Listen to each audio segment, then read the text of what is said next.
پالنے والے جہاں کہیں بھی حسین کے عزادار ہوں انہیں اپنے حفظ و امان میں رکھ۔ آمین۔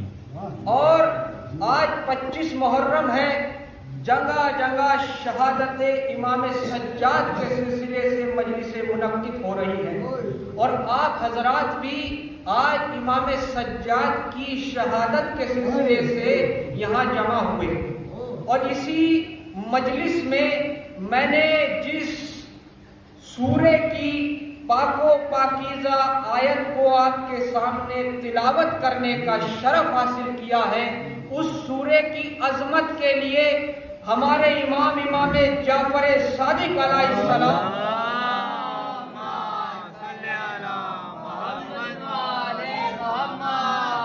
فرما رہے ہیں کہ جو بھی اس سورے کی مسلسل اس سورے کو پڑھتا رہے گا، خدا بند عالم اس سورے کی برکت سے اسے جان و مال اور اولاد کے لحاظ سے بے نیاز کر دے گا۔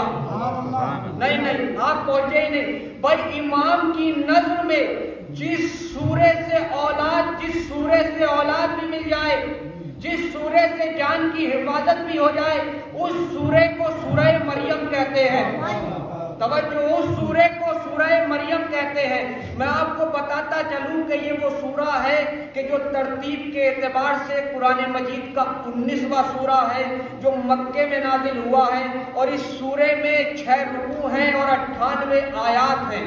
اس کی پاک و پاکیزہ 98 آیات میں سے ایک مطہر آیت کو میں نے اپنا موضوع گفتگو قرار دیا ہے۔ وہ آیت اس سورے کی 41ویں آیت ہے، جس میں پروردگار عالم ارشاد فرما رہا ہے، کیا ارشاد فرما رہا ہے؟ وَاذْكُرْ فِي الْكِتَابِ إِبْرَاهِيمَ إِنَّهُ كَانَ صِدِّيقًا نَبِيًّا۔ اپنے رسول سے کہہ رہا ہے، اے رسول اس کتاب میں جناب ابراہیم کا تذکرہ کرو، کیونکہ وہ کون ہے؟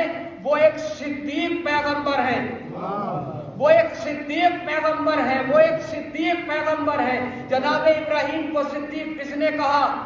اللہ نے۔ اللہ وہ کہ جو موت کو حیات میں بدل دے، حیات کو موت میں بدل دے، حیات کو موت میں بدل دے، موت کو حیات میں بدل دے۔ نہیں، ایسے سمجھیے گا کہ اللہ کی نظر میں جناب ابراہیم کون ہے؟ صدیق۔ یا جملے کو اور بدلوں، قدرت کی نظر میں جناب ابراہیم صدیق ہے، تو پھر مجھے کہنے دیجئے گا قدرت جسے صدیق کہے وہ اور ہوتا ہے، امت جسے صدیق کہے وہ اور ہوتا ہے۔ صلوات دے کے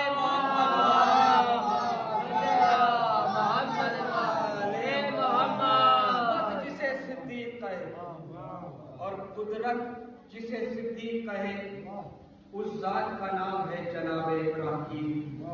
اور آج آپ کی پاک و پاکیزہ سماعت کے درمیان جناب ابراہیم کی حیات طیبہ پیش کی جائے گی۔ پچھلے برس 25 محرم کو میں نے آپ کے سامنے جناب موسیٰ علیہ السلام کی حیات طیبہ پیش کی تھی، اور اس سال میرا دل چاہتا ہے کہ جناب ابراہیم علیہ السلام کی حیات طیبہ آپ کے سامنے پیش کی جائے۔ کون ہے ابراہیم؟ اللہ کے خلیل۔ کس نے کہا ابراہیم کو خلیل؟ اللہ نے۔ تو ہر مسلمان کو ماننا پڑے گا کہ ابراہیم خلیل ہے۔ توجہ، ہر مسلمان کو ماننا پڑے گا، اس لیے کہ اللہ نے کہا ہے، اللہ نے جناب ابراہیم کو خلیل کہا ہے۔ اس کا مطلب یہ ہے کہ اگر اللہ کسی کو لعنتی کہہ دے تو وہ قیامت تک لعنت اللہ ہو جاتا ہے، اور اگر اللہ کسی کو اپنا خلیل کہہ دے تو وہ قیامت تک خلیل اللہ ہو جاتا ہے۔ توجہ، تو ابراہیم کون ہے؟ خلیل ہے۔ جناب ابراہیم خلیل کیوں ہے؟ جناب ابراہیم خلیل کیوں ہے؟ معصومین کی احادیث اور اقوال کی نظر سے آپ کے سامنے پیش کروں گا کہ ابراہیم خلیل کیوں ہے۔ حوالہ دے رہا ہوں، کتاب کا نام ہے قصص الانبیاء، جس کو علامہ مجلسی رحمت اللہ علیہ نے تحریر فرمایا۔ میں آپ کو علامہ مجلسی کے بارے میں چند باتیں بتا دوں، خاص کر اپنے چھوٹے بھائیوں کو، اس لیے کہ بڑے تو مجھ سے بہتر جانتے ہیں۔ علامہ مجلسی کون ہے؟ علامہ مجلسی جن کی پیدائش 1037 ہجری میں ہوئی اور 1110 ہجری میں وہ اس دنیا فانی کو چھوڑ کر ہمیشہ کے لیے چلے گئے، لیکن اب علامہ مجلسی کو گئے ہوئے 334 سال ہو گئے، لیکن کائنات کوئی علامہ مجلسی جیسا نہ لا سکی۔ 334 سال، اور علامہ مجلسی کا کمال بھی آپ کو بتا دوں اسی کتاب قصاص الانبیاء سے۔ کیا کمال تھا کہ ایک دن میں 1000 صفحات علامہ مجلسی لکھتے تھے۔ یا تو آپ اسے کمال سمجھ لیجئے یا اسے علامہ مجلسی کو معصومین کی طرف سے عطا کیا ہوا معجزہ سمجھ لیجئے۔ 1000 صفحات ایک دن میں علامہ مجلسی لکھتے تھے، اور ان کی زندگی کا ایک واقعہ ہے وہ میں آپ کو سناتا چلوں کہ علامہ مجلسی ایک دن ایک برادران اسلام سے ایک کتاب لے کر آئے اور اس کتاب کو لکھنا چاہتے ہیں کہ ان کی آنکھوں میں درد ہونے لگا۔ انہوں نے قلم کو رکھ دیا، پھر سے لکھنے کی کوشش کی، لیکن پھر سے آنکھوں میں درد ہونے لگا۔ علامہ مجلسی نے قلم کو اس کتاب میں رکھا جس میں لکھنا تھا۔ علامہ مجلسی سو گئے، جب صبح کو اٹھے تو کیا دیکھا؟ کتاب مکمل تھی اور اس کے آخر میں لکھا تھا، مجلسی جو ہمارا ہو جاتا ہے ہم اس کے ہو جاتے ہیں۔ صلوات بھیجتے محمد کی کتاب ہے قصاص الانبیاء، اس کے صفحہ نمبر 208 پر حضرت ختمی مرتبہ سرور کائنات فخر موجودات حضرت محمد مصطفیٰ صلی اللہ علیہ وسلم ارشاد فرماتے ہیں کہ جناب ابراہیم کو اللہ نے اس لیے خلیل بنایا کیونکہ یہ لوگوں کو کھانا کھلاتے تھے اور اس وقت عبادت کرتے تھے جب سب لوگ خواب راحت میں ہوتے تھے۔ ایک حدیث اور ہے، ایک قول اور ہے جناب امام جعفر صادق علیہ السلام،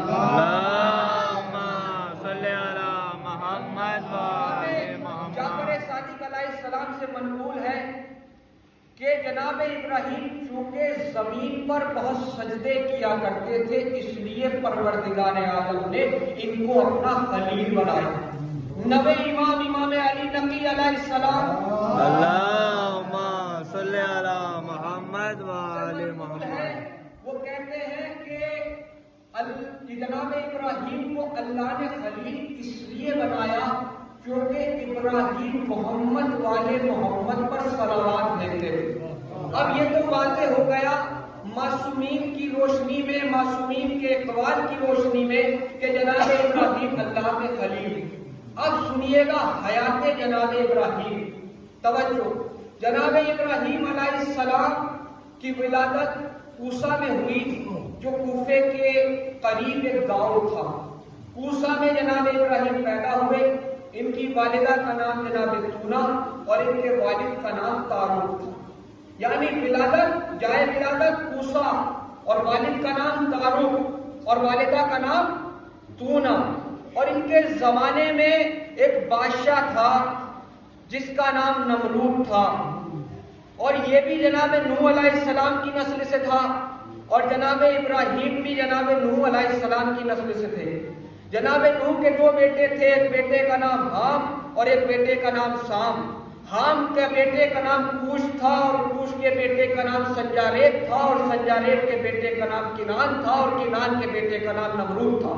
دوسری طرف جناب ابراہیم کے بیٹے جناب سام کے بیٹے کا نام ارفخشاد، ارفخشاد کے بیٹے کا نام شالق، شالق کے بیٹے کا نام عبر، عبر کے بیٹے کا نام فالق، فالق کے بیٹے کا نام راؤ، راؤ کے بیٹے کا نام سارو، سارو کے بیٹے کا نام نہور، نہور کے بیٹے کا نام تارو، اور تارو کے بیٹے تھے حضرت ابراہیم خلیل اللہ۔ اور یہ جو نمرود تھا یہ اپنے آپ کو خدا کہتا تھا اور اسے یہ اپنے آپ کو سب سے بڑا سمجھتا تھا، اور اپنے آپ کو بڑا سمجھنا بھی ایک بیماری ہوتی ہے جو اکثر چھوٹے لوگوں میں پائی جاتی ہے۔ توجہ، اب یہ اپنے آپ کو بڑا سمجھتا تھا، خدا سمجھتا تھا، اور اپنی شکل کے جو بت تھے وہ اس نے بنوائے تھے اور لوگوں سے کہتا تھا کہ میری پرستش کرو۔ نمرود کہتا تھا۔ ایک بار اس نے خواب دیکھا، خواب میں اس نے کیا دیکھا؟ آسمان پر ایک ستارہ طلوع ہوا ہے، وہ ستارہ ایسا ستارہ ہے کہ اس کے نور و جمال سے آفتاب اور مہتاب نابود ہو گئے اور ان کی روشنی قطعاً باقی نہ رہی۔ یہ گھبرایا، پریشان ہوا، گھبرانے لگا، پریشان ہونے لگا، اور پریشانی کے حالت میں اس نے نجومیوں کو، کاہنوں کو اپنے دربار میں بلایا۔ نجومی کاہن جب اس کے دربار میں جمع ہو گئے تو اس نے نجومیوں کو وہ وحشتناک خواب سنایا۔ انہوں نے خواب کو سنا، سننے کے بعد سارے کے سارے نجومی پریشان ہو گئے، حیران رہ گئے اور سمجھ گئے کہ نمرود اب تیری خیر نہیں ہے، نمرود اب تیری خیر نہیں ہے، اب تیری خدائی کا دعویٰ مٹی میں مل جائے گا، اب تیری خدائی کا دعویٰ مٹی میں مل جائے گا۔ اب بھی نہیں پہنچے، اب تیری خدائی کا دعویٰ مٹی میں مل جائے گا۔ یہ نجومی کاہن کافر تھے مگر یہ جانتے تھے کہ جب اللہ کا بنایا ہوا آتا ہے تو بڑے بڑوں کے بڑے بڑے دعوے مٹی میں مل جاتے ہیں۔ مجھے کہنے دیجیے گا، اگر آج بھی کوئی یہ دعویٰ کرے کہ میں امام زمانہ سے جنگ کروں گا، میں امام زمانہ سے جنگ کروں گا، جب امام زمانہ آئیں گے تو یہ دعویٰ کرنے والے کا دعویٰ بھی مٹی میں مل جائے گا۔ سبحان اللہ، سبحان اللہ، اللہم صلی علی محمد وآل محمد، یا علی، یہ دعویٰ کرنے والا اللہم صلی علی محمد وآل محمد۔ دعویٰ بھی مٹی میں مل جائے گا۔ اب سارے کے سارے نجومی ڈر رہے ہیں، پریشان ہیں کہ کیسے خواب کا نتیجہ نمرود کو بتائیں، کیسے خواب کا نتیجہ نمرود کو بتائیں، اس لیے کہ اگر بتا دیا تو نمرود قتل کر دے گا، یہ سوچ رہے تھے۔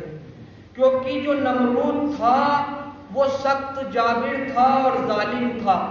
یہ لوگ یہ سوچ رہے تھے کہ اگر ہم نے بتا دیا تو نمرود ہمیں قتل کر دے گا۔ کوئی ہمت نہیں کر رہا تھا کہ نمرود کو خواب کا نتیجہ بتا دے۔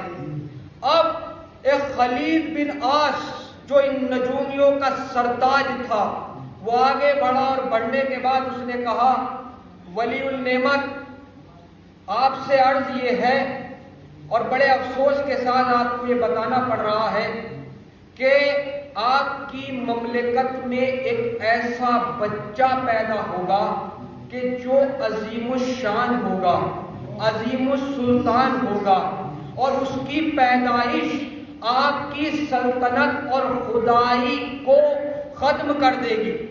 اور اس نے کہا کہ جب وہ آئے گا تو وہ ایک نیا دین کا آغاز کرے گا اور لوگوں کو اپنی شریعت کی طرف بلائے گا، اور اس کا سب سے پہلا کام یہ ہوگا کہ وہ بتوں کو توڑے گا اور تمہاری سلطنت کو ختم کر دے گا۔ اب نمرود پریشان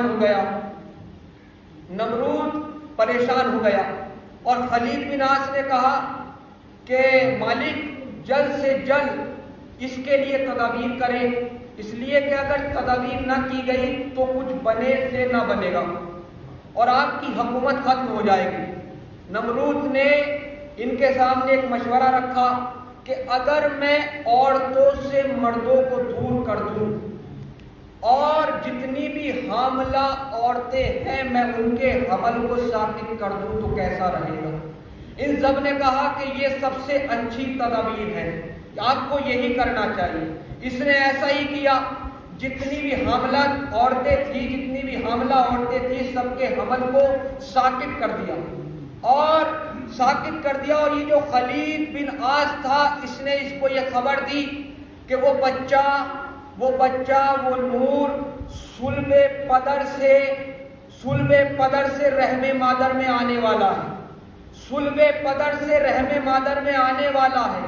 اب جیسے ہی اس نے یہ سنا یہ پریشان ہو گیا، پریشان ہو گیا اور پریشانی کے عالم میں اس نے تمام دائیوں کو کام پر لگا دیا، دائیاں کام پر لگ گئی۔ اب اسباب ایسے بنے کہ جناب ابراہیم علیہ السلام کا نور صلب پدر سے رحم مادر میں آ گیا، اور نجومیوں نے آ کر اس سے کہا کہ پورے اتنے انتظام کے باوجود بھی وہ نور آ گیا، صلب پدر سے رحم مادر میں آ گیا۔